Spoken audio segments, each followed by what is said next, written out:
Reflexão Econômica, por Luciano Nakabashi. Professor, quais os possíveis efeitos econômicos do conflito entre Rússia e Ucrânia? Essa questão da Ucrânia e da Rússia é um dos eventos com maior potencial de efeitos econômicos das últimas décadas, Dependendo, podendo ter efeitos até mais significativos que da pandemia. Potencialmente. Porque depende muito do desenrolar, Quando a gente pega economias importantes, as economias mais importantes do mundo envolvidas nesse contexto e que podem se envolver de uma forma mais intensa, os efeitos acabam sendo imprevisíveis. Então, esse é o grande medo que se tem hoje, Até que ponto essa guerra entre Ucrânia e Rússia vai acabar envolvendo outros países de forma mais direta. Se a gente for pensar, países europeus, União Europeia envolvida praticamente ali na mesma região, com impactos em termos de incerteza econômica já nesse primeiro momento. Estados Unidos também é envolvido, sendo uma das grandes nações ali que acabam ditando como o desenrolar dessa questão. China ali como uma potencial parceira da União Soviética. Então, a expectativa é que, em termos de envolvimento direto, seja bastante limitado. Mas só a incerteza que causa, em termos mundiais, acaba já afetando o investimento, o humor de vários agentes econômicos que são importantes, que fazem investimento, e isso já traz efeitos sobre a economia de vários países, Fora sanções econômicas, a redução nas transações da Rússia com o resto do mundo, isso acaba tendo impacto.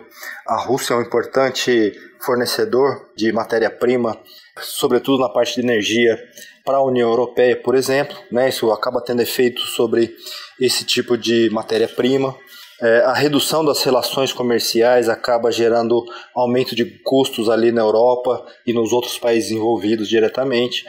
E esse aumento de incerteza, certamente, esses elementos fazem com que acabe reduzindo o potencial de crescimento nas economias mundiais, principalmente naquelas que estão mais próximas ali da região. E a economia brasileira, como fica? Se a gente for pensar no Brasil, existe, claro, impacto em relação à incerteza, a gente não sabe qual vai ser o desenrolar, São muitas variáveis, muitos países envolvidos, é uma situação extremamente complexa, que envolve as principais nações do mundo, e com potenciais muito elevados, em termos econômicos, dependendo do envolvimento dos países de forma direta nesse conflito. Então o que a gente percebe já é uma estratégia que vem ganhando espaço, essa estratégia da Rússia de espalhar fake news, de tentar confundir em relação às estratégias, ao movimento, ao que se vai fazer, falar uma coisa e fazer outra. Isso tem se disseminado muito, não só na Rússia, mas é um dos principais países com esse tipo de estratégia, de causar desinformação e tentar levar vantagem em relação a isso, o que já gera uma instabilidade no mundo. E agora, um conflito bélico de forma direta vai, num primeiro momento, já que a gente viu na Bolsa de Valores, inclusive no Brasil, a queda da Bolsa de Valores, que é um reflexo desse mundo que ficou mais incerto. E nenhum investidor gosta de incerteza, Incerteza prejudica, reduz o investimento. Então, a gente já percebe uma redução de investimento, inclusive no Brasil, que é um país que está longe desse conflito. Que o potencial de ser afetado diretamente ainda é pequeno, mas que afeta via, a partir de um momento que as principais economias são afetadas, economias europeias importantes, inclusive a Rússia, parceiro comercial do Brasil, isso acaba afetando o comércio entre países e também as nossas exportações, Então tem a questão das exportações, mas tem a questão da incerteza, que é uma incerteza mundial, De repente aumentou a incerteza no mundo, e isso faz com que fique mais arriscado investir, inclusive no Brasil, Então, a tendência é muito negativa, Talvez afete pouco o país, o Brasil, mas vai depender, ou não afete praticamente nada, mas vai depender muito do andar, do desenrolar dessas relações, do envolvimento dos países e como que isso vai se desenrolando ao longo do tempo. O professor Luciano Nakabashi, da FEA-USP Ribeirão, conversou com Gabriel Soares para a Rádio USP. Reflexão Econômica, por Luciano Nakabashi. Datacracia, por Luli Radifária. Você é sempre bem-vindo ao nosso Datacracia e o tema de hoje, marketing sensorial. Luli, esse é um nome bonito, não? Parece coisa do futuro. O que quer dizer essa expressão? Pois é, o marketing sensorial é uma subdivisão do marketing, focado na persuasão implícita dos órgãos dos sentidos.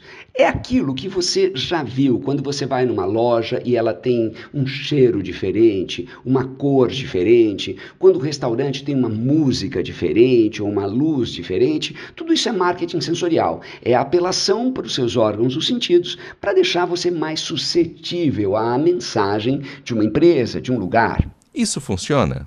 Se funciona, é só você imaginar como você reage normalmente a esse tipo de estímulo. Se eu falar para você que uma pessoa é bonita, você identifica essa pessoa automaticamente. Você leva muito mais tempo para explicar para mim por que essa pessoa é bonita ou não. Se você imagina um lugar sujo, você saca na hora que esse lugar é sujo. E você leva muito mais tempo para poder identificar por que exatamente isso é sujo. Então, o que acontece? Por que os órgãos dos sentidos são importantes? É porque na maior parte das vezes a gente percebe a coisa instantaneamente e depois, muito depois, a gente desenvolve um racional para poder explicar o que aconteceu. Então não é uma coisa nova? Não é uma coisa nova, mas é uma coisa que vai ficar cada vez mais potente a hora que você mistura esse tipo de ação com internet das coisas e ações de Big Data. Como assim, Luli?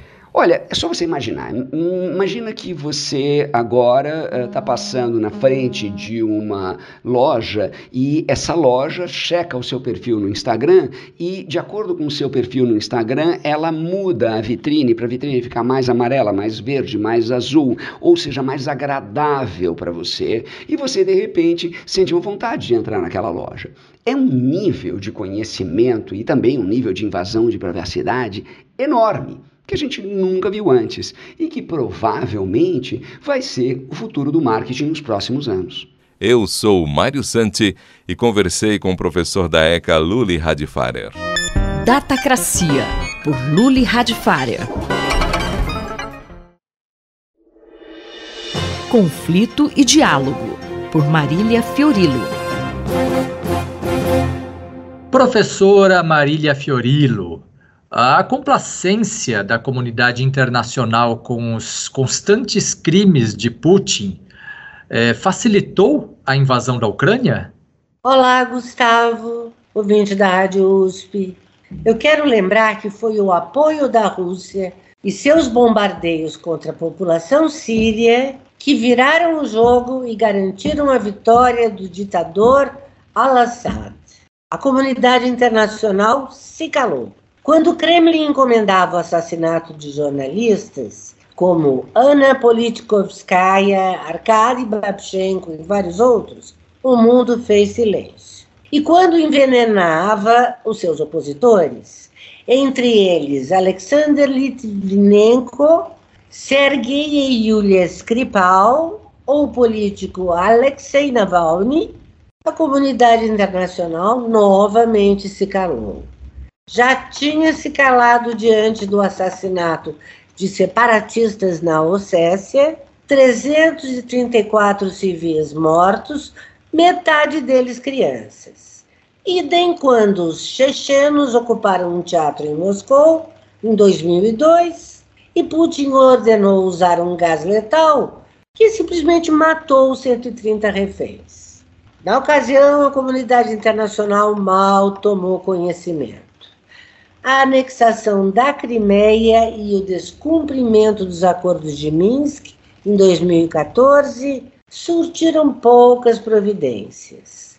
Idem a invasão por milícias pró-russas da região de Donbass. Na madrugada dessa quarta para quinta, a comunidade internacional acordou.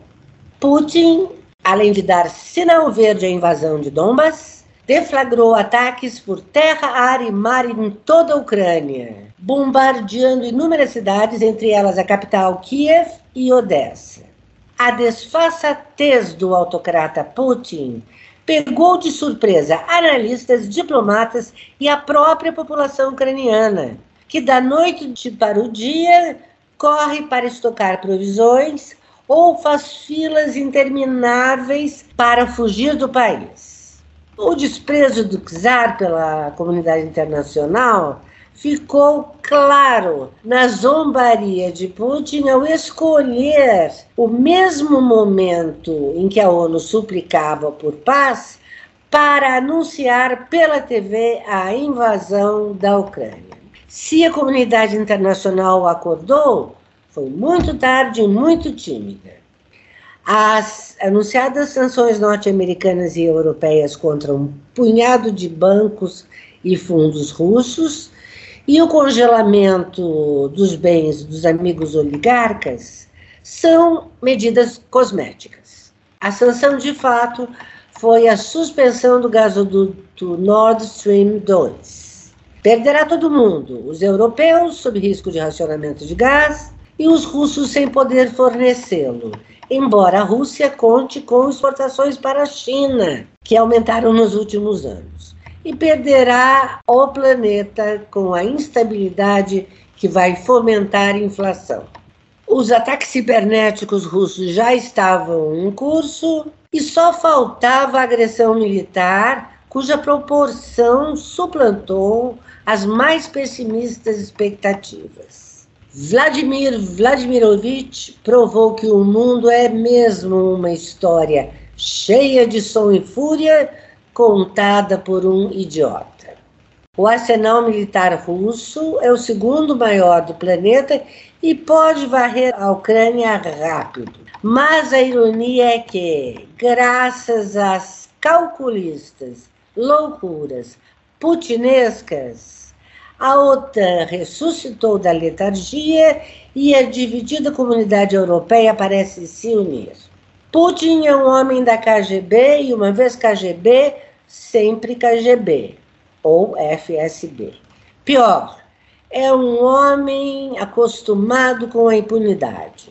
Jamais objetaram a sua brutalidade, seu cinismo, seu desprezo pelo ordenamento internacional. Ontem, a presidente da Comissão Europeia repetiu o mantra do ultraje. Ela e todos.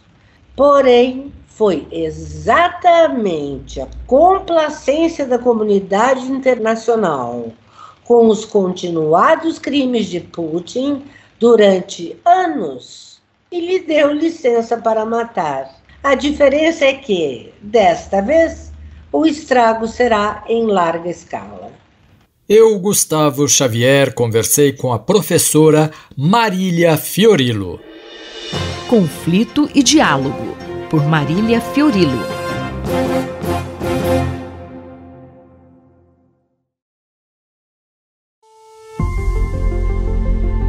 Decodificando o DNA, com Maiana Zates. Professora, explica para os nossos ouvintes o que é o Projeto Germina. É um projeto de pesquisa que acompanhará o desenvolvimento de 500 bebês durante 1000 dias, dos 3 meses aos 3 anos de idade, para entender como a interação entre fatores genéticos e ambientais respondem por um desenvolvimento cerebral, cognitivo e emocional saudável. Sabe-se que o desenvolvimento do bebê e da criança é influenciado pela genética, pela alimentação, pela relação com os pais, com a família, pelos estímulos sociais, traumas, estresse, entre outros fatores. Porém, cada um desses fatores, individualmente, não é capaz de predizer quem serão as crianças que poderão ter dificuldades no futuro e que se beneficiariam de intervenções precoces. A ideia, então, é que esse projeto forneça ferramentas que possibilitem avaliar e quantificar o que se espera de um desenvolvimento normal de uma criança do ponto de vista cognitivo e função executiva. E isso permitirá viabilizar intervenções precoces quando necessário, quando são estabelecidas as bases para um bom desenvolvimento do cérebro. E o projeto já foi iniciado e já incluiu 100 crianças. Mas o que é função executiva? A função executiva é responsável por diversas habilidades que incluem, por exemplo, aquelas relacionadas à atenção, concentração, organização, planejamento, memória, controle emocional e resolução de problemas. Existem várias avaliações neuropsicológicas que serão utilizadas para mensurar a função executiva. E claro que todas são adaptadas para cada faixa etária. Por exemplo, habilidades iniciais como o controle da atenção podem ser avaliados desde os 5 ou 6 meses, mas é só ao longo do 2º e 3º ano de vida que podemos ter medidas mais confiáveis de funções executivas, que ainda se desenvolverão ao longo da infância e da adolescência. E por que é importante avaliar a função executiva desde o nascimento? Nós sabemos que 80% dos adultos que necessitarão de alguma forma de assistência social ou econômica eram crianças com desenvolvimento de função executiva abaixo do ideal aos 3 anos de idade. Assim, se for possível, desenvolvemos marcadores para acompanhar o desenvolvimento da função executiva nos primeiros 1000 dias, será possível realizar intervenções precoces na tentativa de resgatar essas deficiências e tornar a chance de desenvolvimento adequado do cérebro, o que aumentará as chances dessas crianças se tornarem adultos mais felizes, funcionais e adaptados à nossa sociedade. Qual é a relação, então, entre a genética e a função executiva? Fatores genéticos são responsáveis por alcançar o potencial de desenvolvimento da função executiva. Por exemplo, nós herdamos um potencial genético para termos uma determinada altura, mas esse potencial só será alcançado se tivermos uma alimentação adequada e hábitos saudáveis.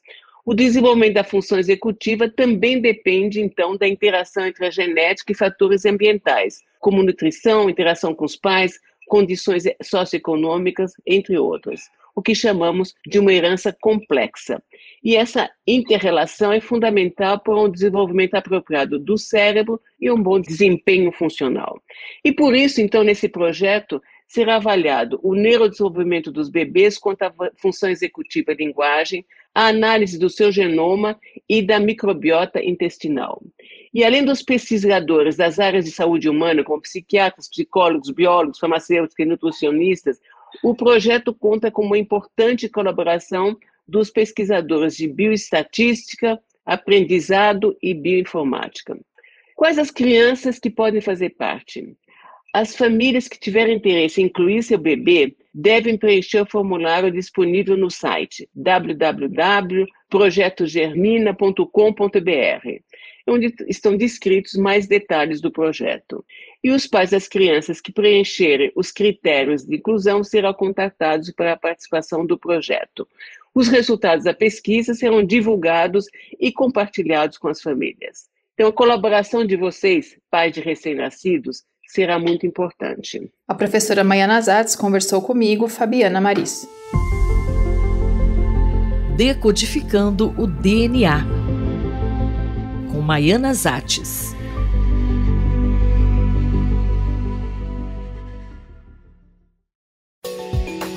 Ciência e cientistas, com Paulo Nussweig. Professor, a coluna de hoje é uma despedida e também o início de um novo desafio? Caro Júlio, caras e caros ouvintes, essa é uma coluna de despedida. Tive o privilégio e a honra de ocupar esse espaço na Rádio USP ao longo dos últimos 4 anos para falar de temas que me apaixonam, ciência e as pessoas que se dedicam a essa desbravadora atividade. Decidi suspender a coluna porque aceitei um novo desafio. Fui convidado para ser pró-reitor de pesquisa da USP. Cheguei a ponderar se devia manter a coluna em vista da afinidade do tema com as responsabilidades que assumirei. No entanto, há conflitos potenciais de interesse.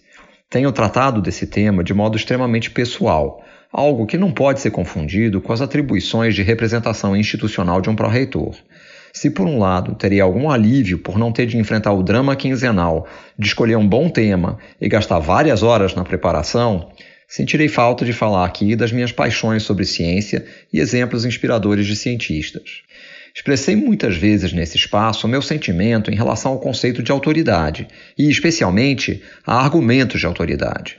Nullius in verba, o lema da Royal Society britânica, é uma ótima descrição do empreendimento científico.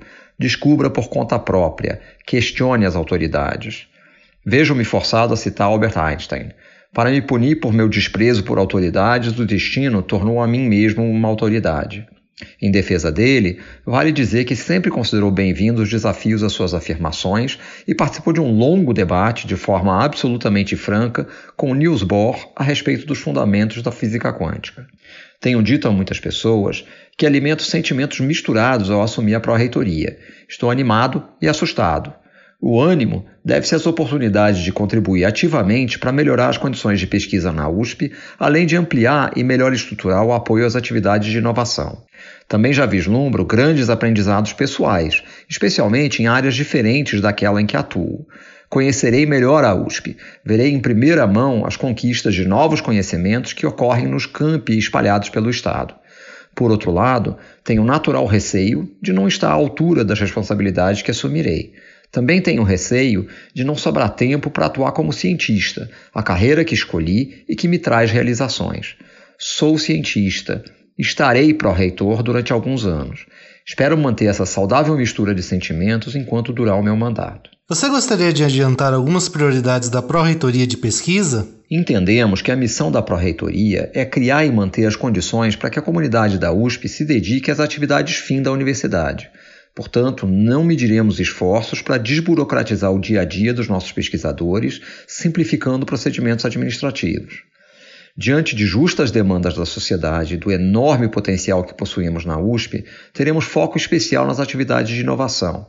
Temos grande tradição na geração de conhecimento, mas todos reconhecemos que podemos melhorar nossa capacidade de apropriação prática desses conhecimentos para servir a sociedade.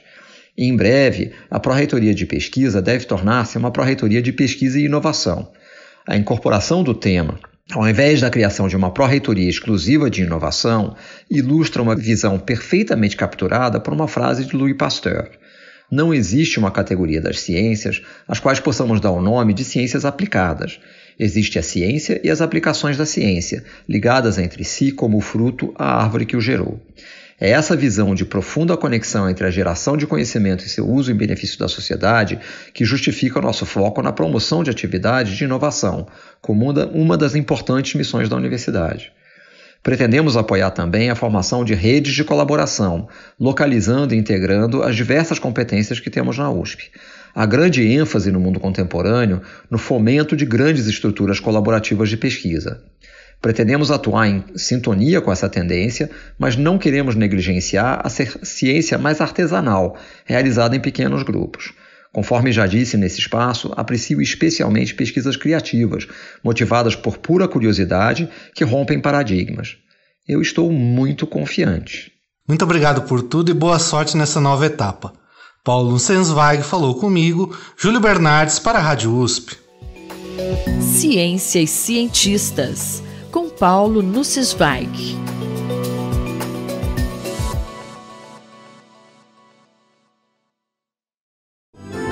Bibliomania, por Marisa Midori.